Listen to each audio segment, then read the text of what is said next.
Good day, good day. Welcome back. Thank you so much for tuning in. I'm Jay, and this is Homeschool Your Kids podcast. And today and I'm very excited because she is doing monumental things with us. Iman, go ahead and introduce yourself. Hey y'all, my name is Iman Alleyne. I'm the founder and I like to say visionary of Kind Academy. We are now a network of microschools that believe in personalized, project-based, and passion-based education. Oh, wow, a network. So that means more than one. That's plural. Yes, I know what a network is. That's awesome. That's a new thing that I can put some respect on my name to say. Yes, you better put the respect on it. Yeah, it's a lot. So Microschools, tell us about Kind Academy. What is that? Oh man, so we are really I say this to everyone and it's so true. So I'm an educator, meaning like I'm a certified teacher. I got my master's in school counseling in about 2013. I jumped into schools. My kids started going to school. At that point, I had I want to say 4-year-old and a 2-year-old. And my 4-year-old was like, I'm not doing this school thing. And I was like, oh, it's like, I don't understand. Like, school is so amazing. And at the same time, I had started like my first job. So I was a counselor and an ESE specialist, which means I taught special education. And I really understood very quickly what his problem was. And it was, it was really the basics, like silent lunch if they were too loud, recesses being taken away if they weren't sitting still in kindergarten and doing their work, or if they were talking and things like that. So the socialization that I really wanted for them, I understood like that wasn't going to happen in the environment that I wanted, the way education to be done. And then from the back end, I saw teachers not really happy. I saw administrators not really happy because the superintendent wasn't happy. And then the superintendent wasn't happy because it was like this whole trickle down nonsense that was happening in the schools. So by the time my son was 5, I was like, okay, we're going to pull you. I'm going to just stop working and we're going to homeschool. And I got with homeschoolers. And man, listen, those homeschoolers, it's funny because there's like a meme going around or a TikTok going around now. And it's a teacher who walks into like a homeschool group and she's like, oh, I'm going to bring so much knowledge with like my education and my master's in education. And I'm going to be able to teach all these kids and all these adults like what education should be like. And you walk in and they all like are just like so, okay, they're like so, I don't want to say bad, but they're just like, they are just so like, they know how education should be done. I could not teach these people anything. Like they know all the curriculum. They know how to personalize education. They know how to make learning fun. They know how to do things that are hands-on so that their kids are really interested in it. They knew where all the field trip spots were so that they could be immersed in education. I could not have I really brought like no knowledge to that. I was about to say and mention that these are without degrees. These are ladies that people don't be having degrees. Like killing it. And not only that, but also entrepreneurs. Like most of them entrepreneurs know how to have some serious financial literacy background, got their kids investing already. Their kids are moguls. Their kids are running businesses. And I'm like, okay, let me just sit down and take notes. So I did. I took a lot of notes. I always have to give credit to the homeschoolers because they took us in like we were, part of the family immediately and really just taught us everything. And then I was able to kind of use their knowledge and blend it to create. The big thing that I always ran into was like, especially moms didn't have a place to bring their kids while they wanted to do this work from home stuff to make extra money. So I was like, hey, like you can send them to me. Like, I'm happy to, like educate them in the way that you have taught us, this very personalized kind of high interest. So we started a nature school. The nature school was at that point like a mommy and me, and then we grew into a microschool that was 2 days a week where parents could drop their kids off. We did like kindergarten through like 2nd grade at that point. And then COVID hit. We became a virtual school that we kind of blew up. We started teaching a course that is still super popular called Black History from a Decolonized Perspective. And that was just a very it was needed. It was, it was 2020. So you already know George Floyd had just happened. And I was like, I have to do something that makes me feel like I'm doing something. Yeah. But that went really, that won a lot of kind of accolades for like how inclusive it was for education. And then we finally opened our first microschool last year. And now we help other microschools. And by the end of the year, we should have about 10 in our network. So that is kind of like the Kind story. It's kind of long, but yeah. Oh no, that was fine. That's amazing. That's really awesome. So when you first jumped into homeschooling, did you join a co-op? I did. Okay. We're so lucky in South Florida. We have really a lot of homeschool groups and a big homeschool community. So I joined a few. I think I was probably in like 3 groups.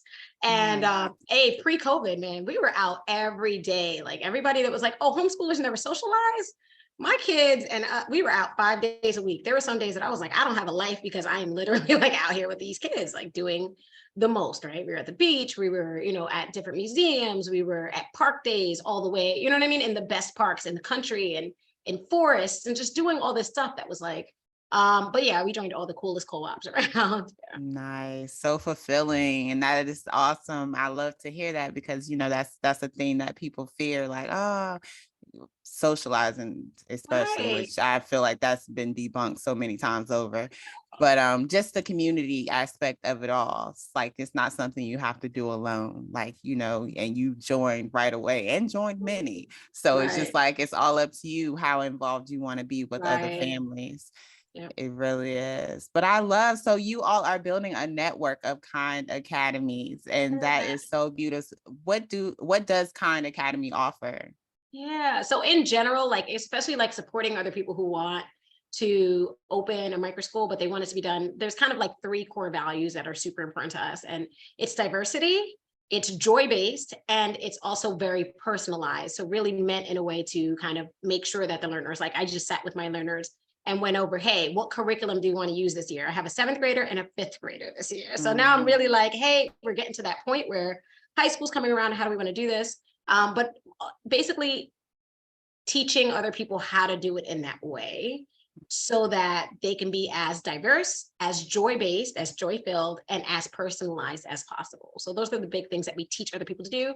How to make your program sustainable. A lot of times educators and just people in general don't really know how to make it so that whatever you're doing is going to make you money, right? You're trying to a lot of times replace your income from being an educator, or you're trying to make sure that you're, a single mom or whatever. You want to make sure that you're making money and not just spending money. And it's very easy to just spend money when there's kids involved because it's like, I just yes. want to see them happy.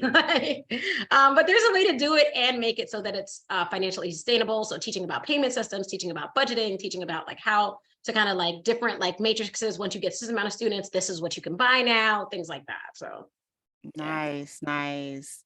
That is so beautiful. Okay, so but Kind Academy itself, like what the families enroll into Kind Oh, our coral. Academy. So I say my baby, the Coral Springs location in South Florida. Okay. Yeah. So right now, oh my God, we're basically full for the school year, which is like mind blowing because there's always that Mm, moment where I'm like, are we gonna fill? Are we gonna fill? And like we're a month out of school and we're pretty much full now.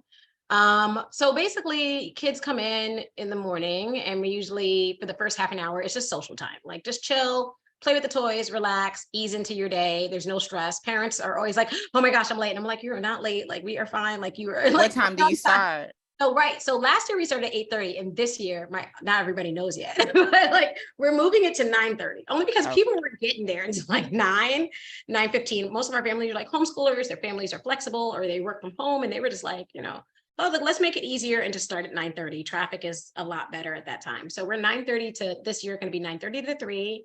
So they come in, they chill, they relax. And then around the goal is around 10 to have something called morning meeting, depending on what level the learners are in. We do serve kindergarten through like 6th-ish grade. We really don't really talk about grades because like all of them are doing different things at different levels. So age-wise, we generally split them up between like 5 to 7-year-olds and like 8 to 12-year-olds is kind of what the mixes are. But yeah, they come in, morning meeting is usually around 10. We usually do like a snack. They can really eat it anytime they want, but a lot of times they do like to hang out with their friends and eat and, chit chat and things like that. And then we move into academics. So during academics, we do cover math, reading, language arts, writing, things like that, like the basic core skills that we do feel like no matter what, we're going to need those. So every learner is learning at their own pace. Every learner has access to online tool that's just personalized completely to them. And then we pull them for small group and one-to-one interventions to make sure they're really gaining the knowledge in those core skills. Finally, we move into PBL, which is like enrichment, project-based learning, things like that. So that's really when the fun stuff starts to happen, that side of the day. Our science experiments, let's explode some things. Let's, make things like colorful. Let's grow crystals. Let's do some pottery. Let's do this really hands-on stuff. Finally, we take a field trip after that. Usually it's like a forest or a local playground, things like that. come back, we might do like a genius hour where the kids get to pick whatever elective. Like this year, I think I said my son is learning Japanese. And I just sat down, I'm like, you still want to do that? He's like, yes, I'm learning Japanese. That's my elective this year. So Japanese is what, they can pick whatever they want to do during that time. And then finally, we're pretty much at the end of the day. By then we clean up, start the day over the next day. So that is so, I want to go. it's a dream. It's Like, really, I want to go. I That know. is beautiful. So do you have our parents providing the courses or classes, or who's providing classes? Yeah, we have amazing what we call kind guides. So our parents are really, we generally do at least one day a week where parents are kind of invited out to do like project-based learning with the learners. Like last semester we did like smoothie making and the parents came in. But generally it's our kind guides. We have right now 3 kind guides for about 15 students, so about a 1-to-5 ratio. And they're just amazing. Like their philosophy aligns really, really well. They're really highly trained in the way that we do things. We're conscious discipline, pretty much conscious discipline trained. We're just naturally very conscious discipline focused. But parents who come in, like they're just like they can hang out. It's really kind of a laid back environment. But generally they're all kind of trying to get their work done, and they're just like grateful that they have a place that they can feel comfortable bringing their kids. And that was the dream and the goal. Nice. I love the name Kind Guys. That is sweet. That is so welcoming. It's like, and that's what I always say, we are our guides in general. It's Right. like, these little people have a mindset and they have all these things going on. We just here to guide them, like to assist. And they be teaching us stuff. Like I'm like all the time. All like, the time. we are like all learners in this space. And then they ask me, I'm like, I really don't know that answer, but I am sure I can guide you right to that answer because I know how to do a Google. And I'll show you how to do that. And we will both learn this answer together. Yes. And I know parents are so grateful for this space. Like that is really awesome. So do y'all meet all 5 days a week, or how often? Yeah. So some kids are there 2 days, some kids are there 3 days, and some kids are 5. So we gave a really flexible schedule. Yeah. Nice. And I love the 1-to-5 ratio. That is really awesome. And that is micro, like, Yes. Yes. I know I forget like that's not the norm. Yes. Because I know Yeah. I was going to say charter schools. I thought charter schools were micro. I thought they being in Arizona, they offer a lot of free charter schools. And so I'm thinking like, oh, okay, they're at a charter school. Their class has got to be like, I say 1 to 15, maybe one. Like, no, it's like 25, 30 kids in there. I'm like, what? Yep. That's not a charter. Yeah. Well, it's funny because it also matters like where you're at in the country. Like charter is such an interesting like thing too. Like our charters easily, like we had like even kindergarten, we had a 1 to 18 ratio for some of our charters. And that was like a good number, right? Because the publics would have a 1 to 20, 1 to 25 type thing, like you were talking about. But charters, like the way that they work here, at least, is that they can technically make a charter school that's a micro school too. To me, a microschool is really less than 40 kids, and the ratio is generally at least less than 1 to 10. That to me is what micro is. Some people say less than 200 kids in the school, and I feel like that's like, if I can't remember everyone's name, like if I can't remember if I'm a principal and I can't remember all your names, to me that's not micro. Everyone has their own definition, but technically somebody could start a charter. Like if you said, hey, tomorrow I want to start a charter school, you would need a board, you would need board members, you would need to apply. It's like a 900-page like application process. You would need to be approved. And then the funding that you get generally would not line up with, because you get like $700 per kid with, with the amount of space you need to buy, things like that. So most people don't go charter. Most people go either private or they go like tutoring type program pods to make sure that they can, maintain sustainability and things like that. But the micro school level, you're able to, because you can like you just said, start a micro school tomorrow and you can start it in your house, right? Generally. So like, for example, like Arizona is very, very, very flexible with like, like they don't have any, not any, but they're probably the best. Basically none. Yeah, they're from what I heard, they're like the best place to start them. I'm like, I can't wait to like break ground in Arizona. But yeah, lots of pods in Arizona, lots of micro schools, 10 kids in your house, chilling, as long as your city's fine with it, as long as your neighborhood's cool with it, which generally I've heard there's like hundreds. Yeah, they could start it whenever. There's no like requirements, I guess. They're really like, I think you need to have a website to like take the ESA over there, and that's it. But Gotcha. yeah. I love the idea of micro schools. I love that families are, homeschool parents are taking that initiative, because I get asked all the time, well, do you teach kids? Like, can you teach my kids? And I'm like, nah, nah, that's not what I specialize in. I want to teach you how to teach your kids. I'm here for encouragement, support, inspiration, all that good stuff, like motivation, all that good stuff. Tap into me for that. But definitely not little ones. I couldn't imagine having more than 5 of But that's 6 and micro 7-year too. olds. I've seen like 5, but that's Yeah. a lot of times they start it like because of that. Like I always call my I taught kindergarten for a short time, and I was like, this is a whole different, like, this is not, and you want them to do academics? Like, I'm sorry. We're focusing on like teaching you how to share at this point, because, and how to like not throw things at each other when you're upset, you know? But 5 to 7, 5 to 6, that's, we call it like cat wrangling, because it's like, you know, but once you, so It's a a lot of my lot. start at like 3rd grade, even 4th grade, and you'll see that kind of pattern, because 5 and 6 is a little bit of a different thing It's a happening there. lot. I'm a former teacher, and Oh, I were you middle sub school? Were you middle? middle and high. I ended in 12th grade. Okay. I feel So that. those are my dynamics. Yes. I subbed That's a for 8 years. Iman, understand this. I subbed for 8 years, and I substituted in elementary school maybe 5 times, and I may be reaching with that. I was doing this daily. So right. understand that I Yeah. went to those elementary level. I've always said elementary school teachers are like just little angels that have floated down and said, hey, That's true. I'll take on this task. That's crazy. I got it. It's a Because thing. those first graders, I oh, know. They're babies, you know? are they? Like, oh, they're crying. And like you said, the sharing aspect, or someone's being mean. It's Right? like, how do Pick you their even get to the noses. teaching part? Like, how do you get there? Because there's so much other things. Like, and then I I just look at know. my 6-year-old, and it's how, yeah, no, I can't. Yeah. No, it is a thing. And then when you have 20 of them. So I also like, that's another thing. Like being in school, I did understand like why teachers were so stressed out. Like that was not, Mm, there's never been like, I will never ever judge, you know, educators, teachers ever. in public schools for the way that they generally, you know what I mean? Because I get it. Like I really like 20 kids. I have 4 kids myself personally. I can't even imagine like having, you know what I mean? Like 20 kids that are 1st graders that are still learning about the world and try to teach them like, you know, not impossible, but it definitely takes a level of, you know, like Yeah. guts No. to say this.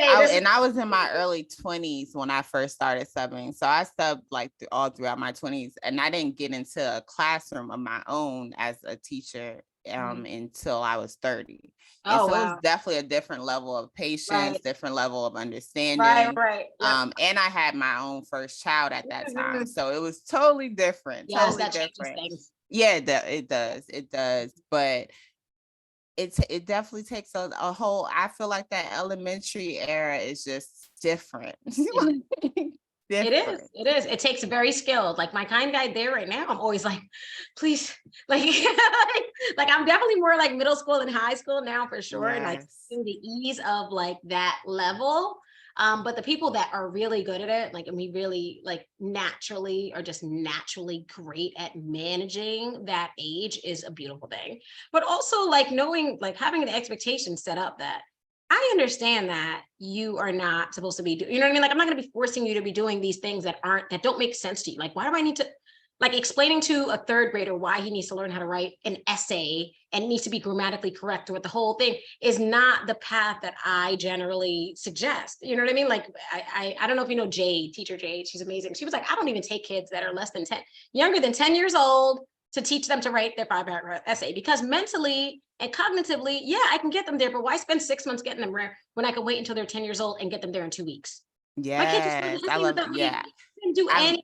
He wrote his own essay. Like I did not, he came to me writing essays, like, because it's naturally, he was, you know, so I really believe in like developmentally appropriate, you know what I mean? Like expectations. make things so much easier for classroom management, as we like to call it, you know? Yeah, indeed. And that's where the school, definitely it hinders in general because Right. it's a whole force of everybody has to be doing this right Exactly. now. Mhm, Like mhm, there's no room for this person to be doing that or this person to be mhm. learning this way or so that is a faulty system, Right, definitely. We know right. that. Mhm. From the counselor's perspective, what was some insight there? Because that's a lot, especially where you in middle school. I was actually at a we were at a K-5 when I Oh, started. okay. Yeah, so we were K-5. We probably had some sixth graders, I think. That was my first. I was actually in a charter. Now you say that, and I gotta say, like, I love my admin team, and they were like, just do whatever you want, kind of like. And it was great. We had like no fights for the 3 years I was there because it was very Oh, like, that's beautiful. yeah, they like knew they could come to us, and like the kids like knew they can come to me and be like, listen, Miss Iman, this is not working, and I could really like teach them how to like you got to use your I statements. Hey, I feel. And they'd be friends. They work out best friends. Like they just needed to know how to say these words, right? And I gave them that language, I think, a lot of times. But from that perspective, like that was a big part of it too. Like socially and emotionally, like I knew that it was not possible for me to tell a child that they needed to complete XYZ, and I didn't really care, the struggle that they were going through.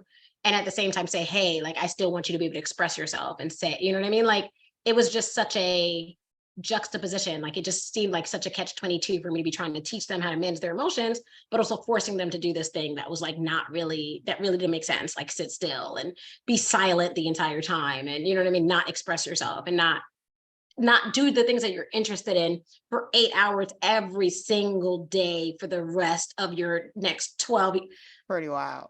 Like like emotionally, like I was like, that would people like have the Sunday scaries. People have heart attacks on Sundays. Like the level of stress that kids feel is the same amount as grown men that feel like go to work 40 hours a week. Like they're in school 25, 30, 40 hours a week, doing things that Yes. they really don't care about every day for 12, 13 years. No. And the adults around them don't really respect that. Like, cause always hear like, oh, when you get in the real world, when you get in the real world, I'm just like, well, what world are they in now? The fake one? Not Not only that, but so many parents have been, a lot of times like, well, I did it. They can do it. A lot of that trauma response is like, well, if I can do yes. it, they can do it. But you're stressed out. Like our country is amazingly, most people are incredibly stressed out, incredibly anxious. Mental health is a real like thing.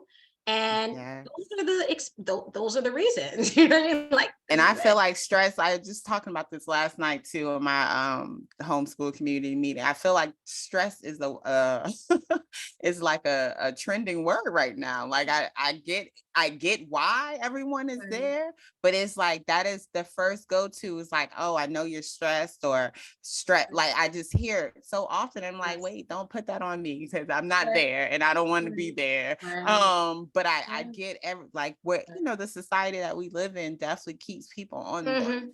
Mm-hmm. Mm-hmm. That's Yep. it's wow. But I feel like parents and adults in general just don't realize how much kids are taking in Mm-hmm. within all of this. Like it's like they're experiencing the same things that y'all are, maybe not on the aspect of paying bills. Bills. How I know everyone thinks that that is the worst thing in the world, like, but being told what to do every single day, being controlled all the time. This is what, like, and I mean, like, I don't have any teenagers yet, but I'm like, I hope that I have instilled enough in them to know, like, when you are feeling that level of stress that you can talk come to to me me. Yes. instead of just completely rebelling. And I know because I rebelled, like I was, under that level of stress.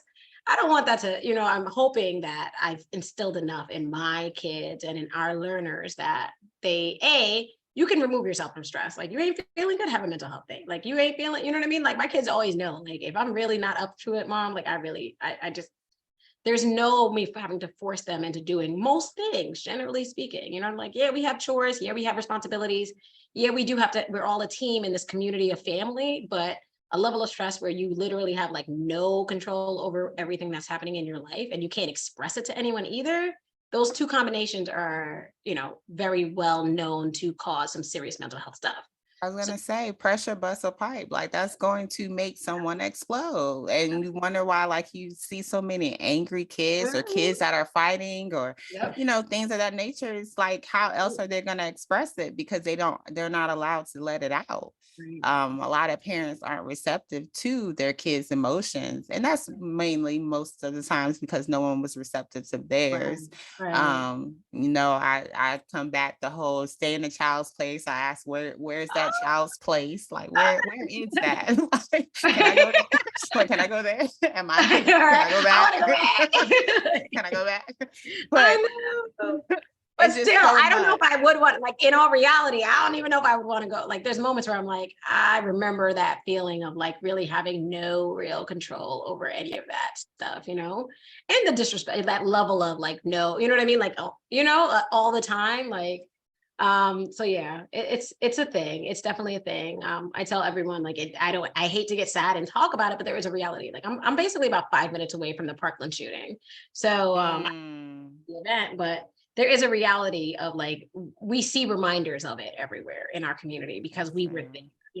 We heard the sirens. We were about 5 minutes away from it when it happened. We know plenty of people who, if not directly, we know people who know people. You know what I mean? Like, that were affected by I it. had Yes. teachers that had those students that I'm very close friends with.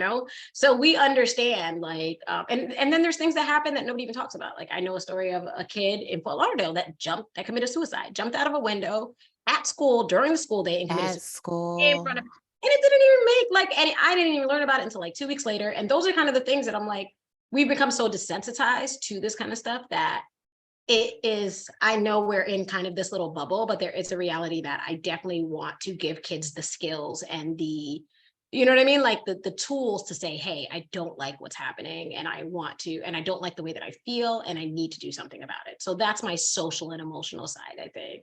Yes, it's so important. Conflict resolution is important. Like we are met with opposing forces all the time. Things are not always going our way, but we're like those tools are not being given. And that's why we have things like school shootings or suicide. Like it's so much that's happening because no one's giving these young people the skills and tools that are needed to be able to deal with these things.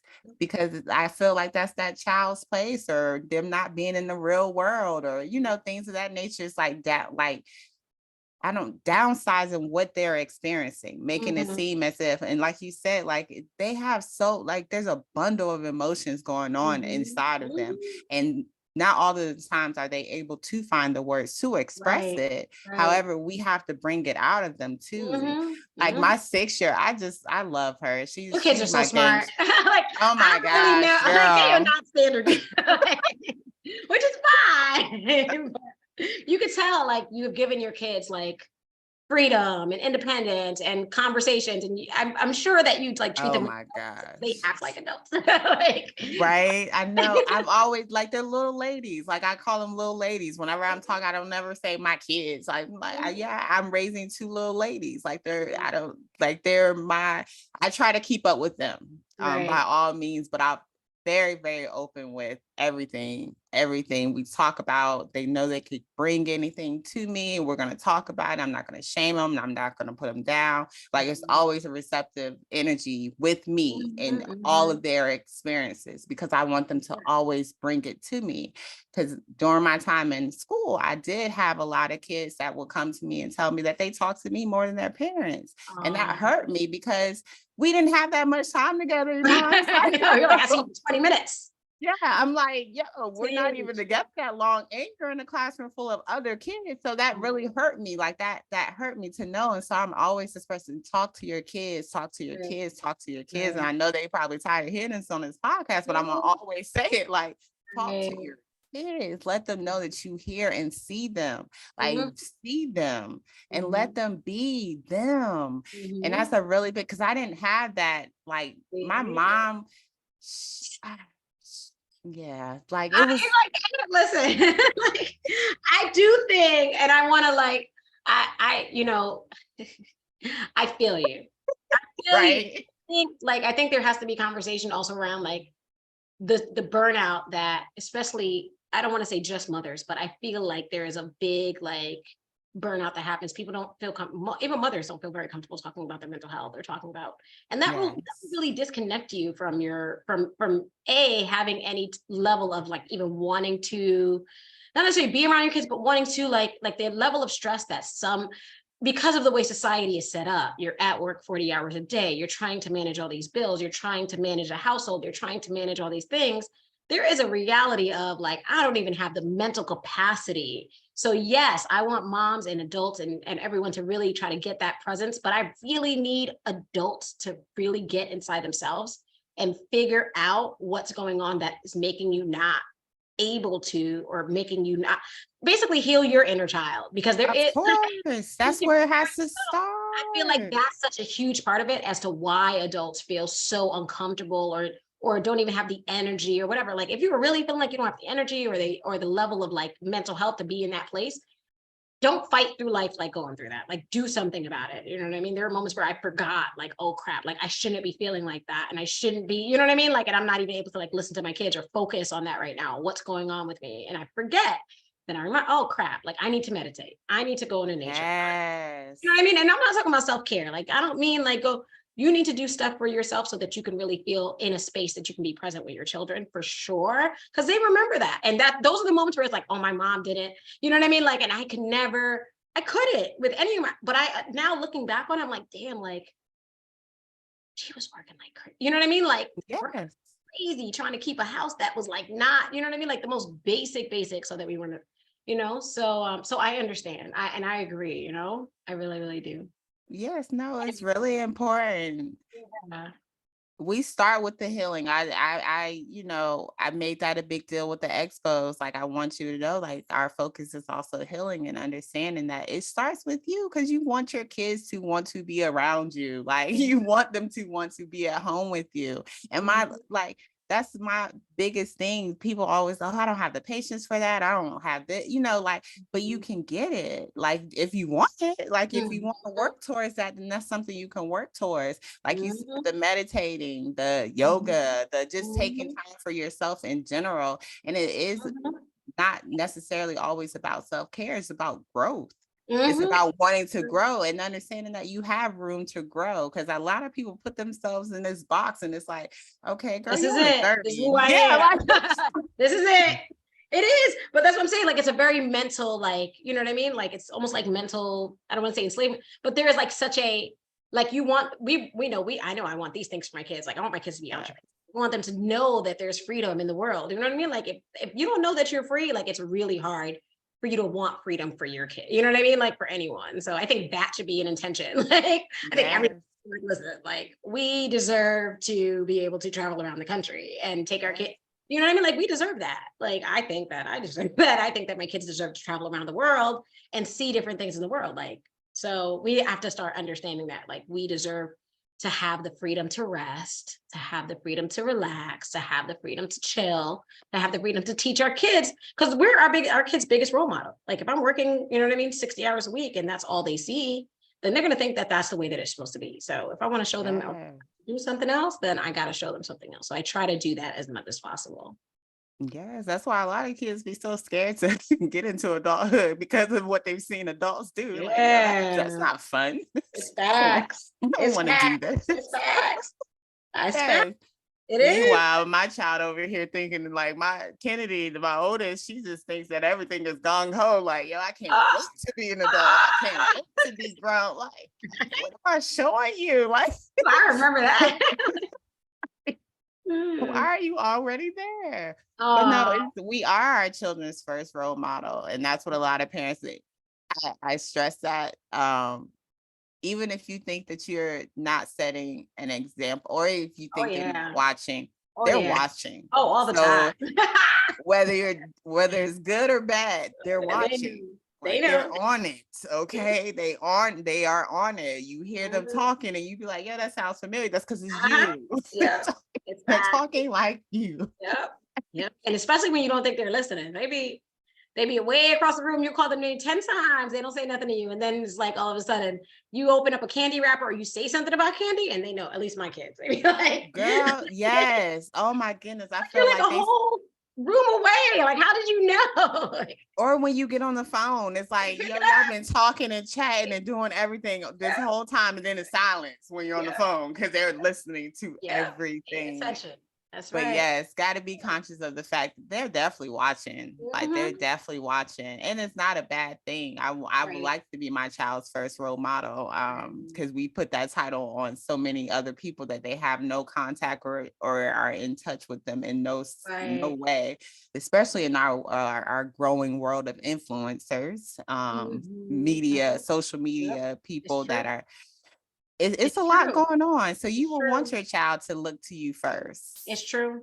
It's true. Yep. Values. Like, these are our family's values. Like, we talk about that a lot. Like, there are certain things that I'm not like completely restricting, because I understand you're going to have access to that stuff anyway. So in the world that we're in today, I'm like, there's only so many websites I can block at this point. Like, I hope I can just like I can just have conversations with you. And I hope that just based off of our character, that, like, even if you do see it, that that's not the way that we behave, and that's not the way that we talk to each other. That's not the way that we do things. Like, you can see it and be like, oh, like, I don't, you know what I mean? But I don't want you like understand that that's just not the way that we do things in our household. You know what I mean? Like, it's just not who we are. So, like, hopefully you can decide not to, you know what I mean? Like, become involved with certain things because you see it, hopefully you have that strength of mind to say, that's not something I'm really interested in, because we talked about it so many times.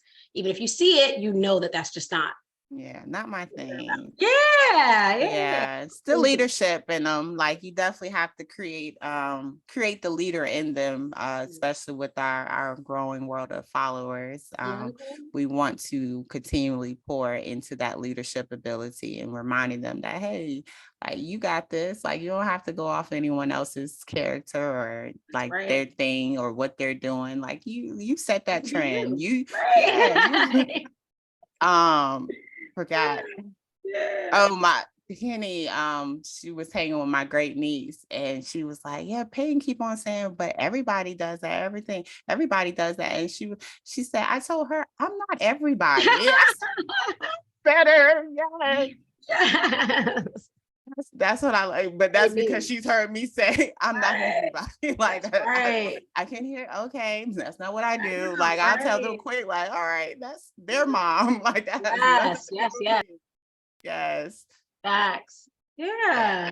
Yay. Right. I know those are moments that make me happy. I know. Like, I was okay. You're listening to me. I'm doing okay. I know, right? Because it definitely gets times where it's like, am I like, I don't know. I know. Just like by the time they're 18 or 25, whatever, when their brains are fully formed.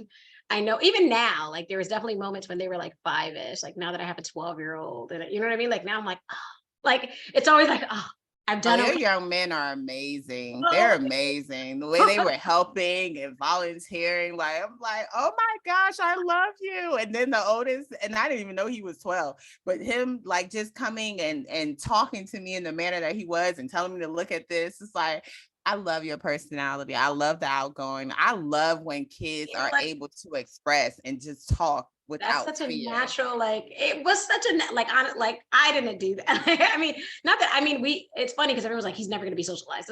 We were the first ones to homeschool in our family. So that was like, you know what I mean? Like, home births and like, all that stuff. Like, we were very specific about those kind of things. And everyone's like, he's going to be so, especially my oldest, he's going to be so attached to you. Like, he's never going to, like, he's not. The moment he hit like 3 years old, he was just off in the world, just talking to people all the time. Didn't care if you were an adult or a child, whatever. And then like articulating himself very, very well. So not to say I didn't, like, we exposed him to, adults and kids and social and interactions.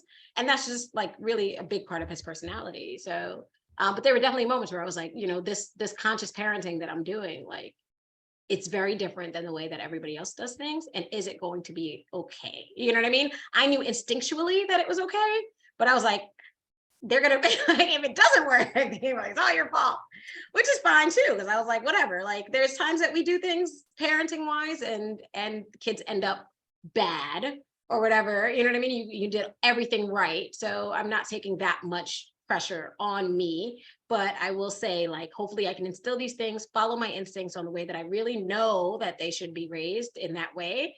And now I start to see the benefits of it. You know what I mean? Because I start to see kindness. I start to see the way that we talk to each other. I start to see him apologizing a lot when he has a moment, because I've always generally apologized to him when I have a moment. You know what I mean? Like, those are things that I'm like, at 12, okay, I'm doing okay. I hope it lasts into teenage years. I keep counting the moments, and I'm like, Oh, whew. you got it. This You continues. got it. I feel like once you open that door and Mm, that just continued right. communication, like never shutting them down and allowing them to be, I feel like that's gonna always be there. They're gonna always come to you. I hope. I really do hope. I believe I don't have any so. teens. I don't have any like teens that I've I parented like know. this. So I'm like, so there's always moments that I'm like, I need to, Destiny Ann. I don't know if you know her or follow her. She's a conscious parent. She's Yes, I've seen her. yeah. Yeah. I think her daughter's like moving. I think her kids are about the same age. So I'm always like following to like see like what happens when we parent kids like this. Like, but I think it'll be okay. I think you're right. I do think hopefully that door is open, and you know what I mean, and they'll feel comfortable with, always being like, this is the way that we do things, and I'm going to continue doing it that way, So yeah, thank you. Yes. So if you were to explain conscious parenting, like if you were like, what is that to you? What does that mean Yeah. to you? Ooh, I mean, I think in general, it's generally instinctual, and I want to say that from a point where you actually think about it. You know what I mean? Like, how would you want to be in any relationship? So I think that has a lot to do with conscious parenting. Like the way that I speak to my husband is a very similar way that I want my child to be spoken to, and I want our whole family to speak to each other the same way. Conscious parenting, I really think, is like coming from a place where you're healed, like really, like you need to really be in a space where it's like, okay, mentally, I'm not in a good place right now. I can't even parent the way that I want to, so I'm going to take a step away. I'm going to give myself a timeout. It is really being aware of your own emotions when you are kind of conversing with your kids. It's really having like as many logical consequences surrounding things. Like, man, for example, like, you don't want to wear your jacket today. It's freezing outside. You're 5 years old. I'm not forcing you. Then you get there and you're freezing, and I didn't bring that jacket because you tell me you didn't want it. Like, You ain't even gonna bring it. You're not gonna bring it though. I mean, that's you know what I mean? Like you specifically told me you did not want that. You made that choice. You know what I mean? I think that's super conscious parenting. Like letting them choose, letting them make as many choices as I possibly can give them. Like, them choosing their classes was such a good feeling. This is the first time that we really sat and they're old enough to really say, these are the things I want to do this year. Giving them that type of independence and, really thinking it through. What kind of things can I take off my plate that they can do at this point, for themselves, things like that. I think that all kind of falls into the conscious parenting, like, checking yourself before you, like a lot of us, I think we're disciplined. Before you wreck yourself.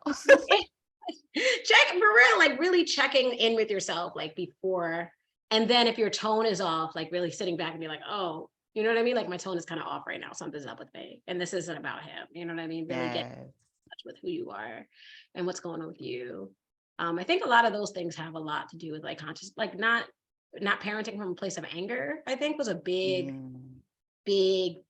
part of like consciously parenting. And it's really easy to conscious from there because most parents do. And that's the way that I think most of us were raised, generally speaking. So really deciding to do something different and when you are angry, knowing like that's not a good time to teach anybody anything. So I think that's a big part of consciously parenting.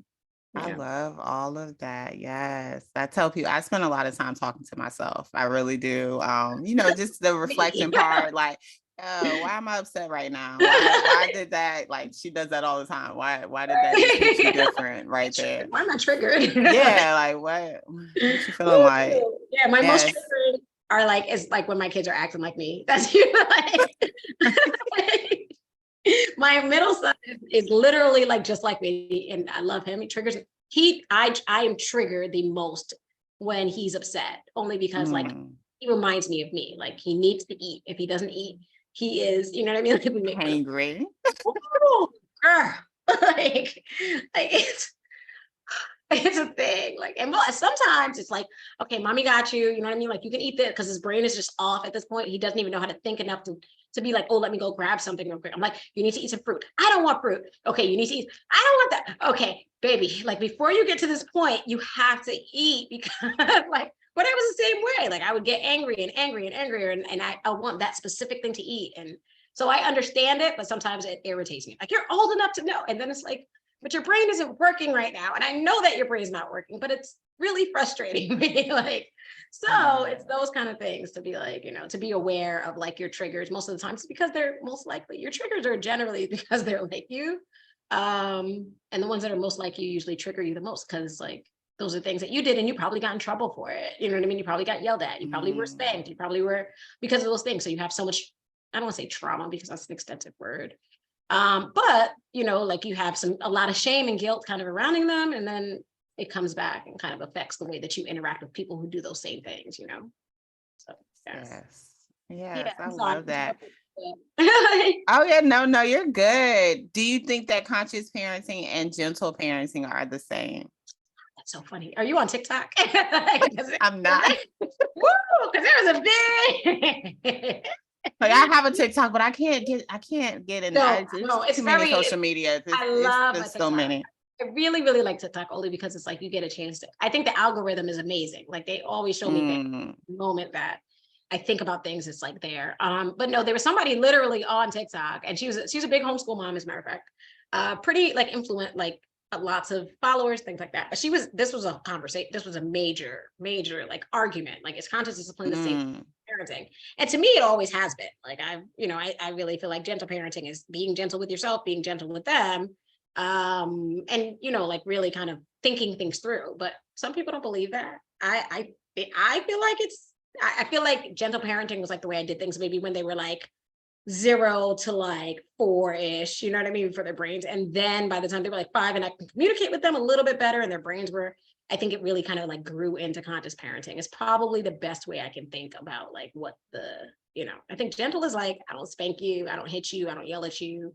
You know what I mean? I think conscious is really like, you really have to get with yourself and like kind of talk to yourself and be really aware of what you're doing and how you're communicating with that. And I think that usually happens when they're a little bit older.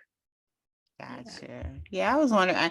I didn't even learn the term gentle parenting, so probably like the end of last year, somebody used it. And I was like, oh yeah, girl, I'm still out of touch with everything. Okay. But you heard of conscious parenting. Oh, okay. Yes, just being conscious in general. Like I'm really big on mindfulness and being present, and reflection is really like that's just my life cornerstone in general. Like I love reflecting on things. I'm a reader and a writer, so that's just me. That's how my head is set up. But the whole gentle parenting, I was just like, huh? Like somebody said, oh, you I love how you're gentle parent. I'm just like, I mean, let my children do whatever they want. Like, is that what you're saying right now? Yes. Okay. That was the conversation. So it's like, so that is called permissive parenting, right? So that is different than gentle parenting. And that's where that's where the argument was. It was like, I'm not a permissive parent. And the people who I've never heard of permissive parenting. Yeah. So I'm always like, ma'am, like that is not, I tell my kids no, believe that. We have moments where it's like, that's a no. And that's not gonna be able to do it.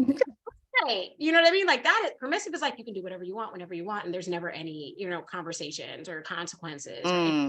That is, you know what I mean? Kids really, and I don't want to say running all over you because that's like such an old term, but the reality is like you're literally like a doormat and they can say and do whatever they want to you. Like there is no way in my world, the way it's set up, that my kid, you know what I mean? Like that we could ever really have conversations where we're talking to each other in a certain way, but definitely not a situation where you're talking to me in a certain way. And I will check you and be like, listen, like I know you're not in your right state of mind right now. So we can retry that, but that wouldn't be a permissive parent wouldn't say that. A parent would be like, who are you talking to?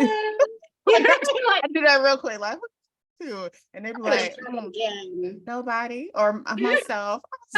Myself. Oh, okay, just like making sure that we had crossed that. I don't like it when you talk to each other like that. Like we don't do that around here. I understand you're frustrated, but I'm gonna need you to check that. Like, yo, take a moment, bring that back.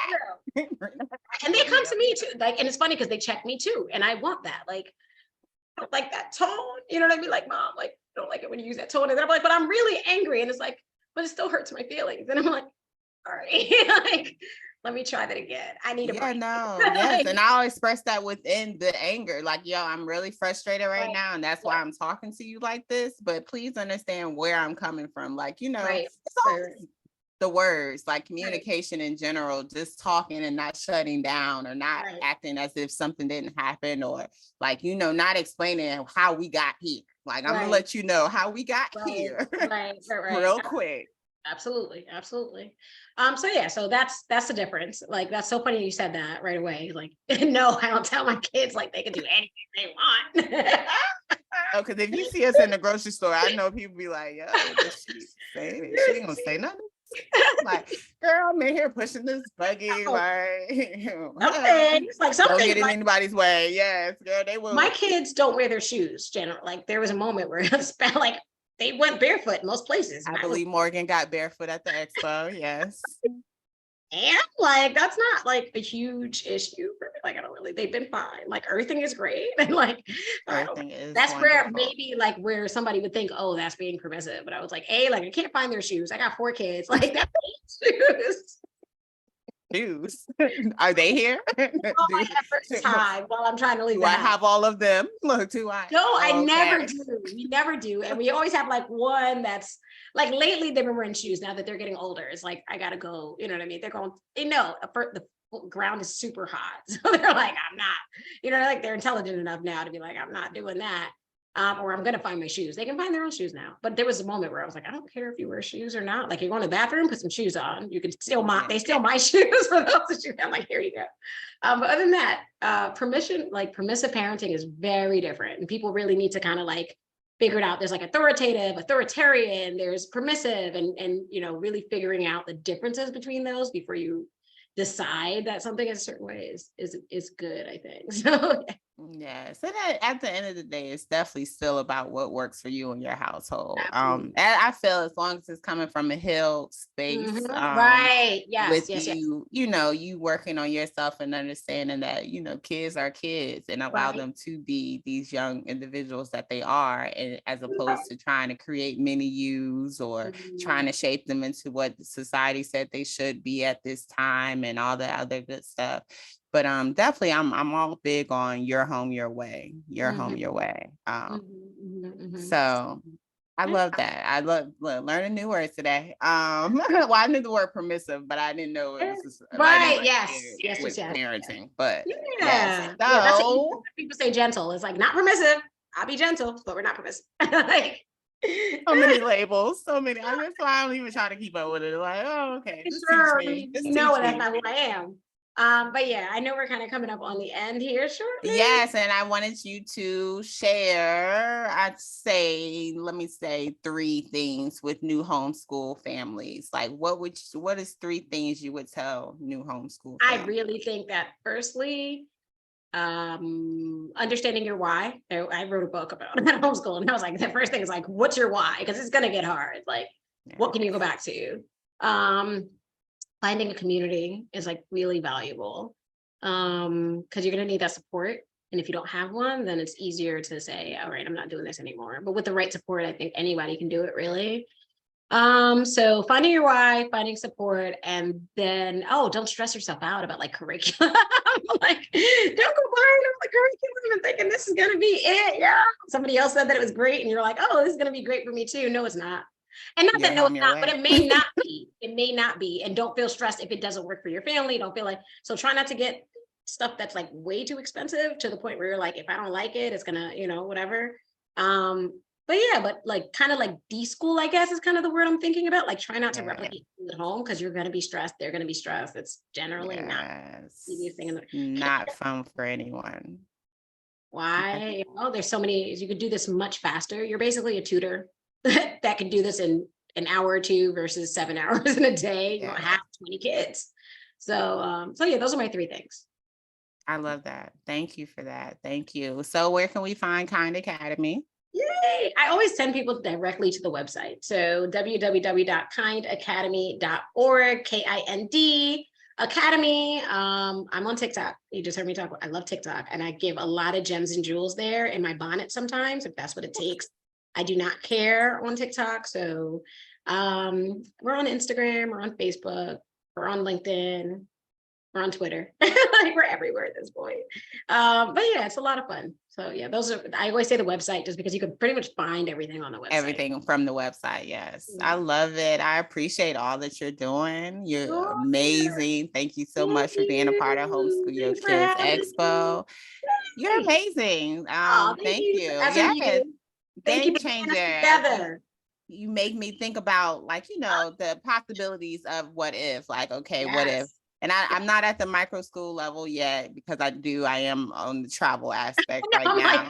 Don't even like we only need us entrepreneurs, like how many other projects? I be adding projects to my roster. Like, what am I thinking? Right. Somebody just reached out and was like, I don't want to overstep. Like, no, overstep. Tell me. Like, you want to help? You want to help with something? Please overstep. You got the apps, you got the podcast, you got the YouTube channel, you got the expos in 7 different states right now. Like, I understand. Yeah, I know. Let me handle that. I'll let you handle the expos because I am not doing that. But yes, no, I appreciate you. And I look forward to seeing your network and where all you all go. Like the sky's the limit. I know you're gonna have hundreds and hundreds of micro schools all over. Thank you though. Thank you for your time. And I want to tell families always just keep believing in yourself. Understand that this is not something you have to do alone. That is the purpose of this beautiful podcast, is to always bring families resources, tools, organizations, micro schools to show you this is not a journey you have to take alone. If you want different, do different. Be the change, really be the change, and understand that your kids are worth it because they are the future. They are everything for us. And I love and appreciate everyone who is changing the narrative on how learning looks and what it needs to be. So thank you. Thank you. I hope you guys have a wonderful day watching. Yay.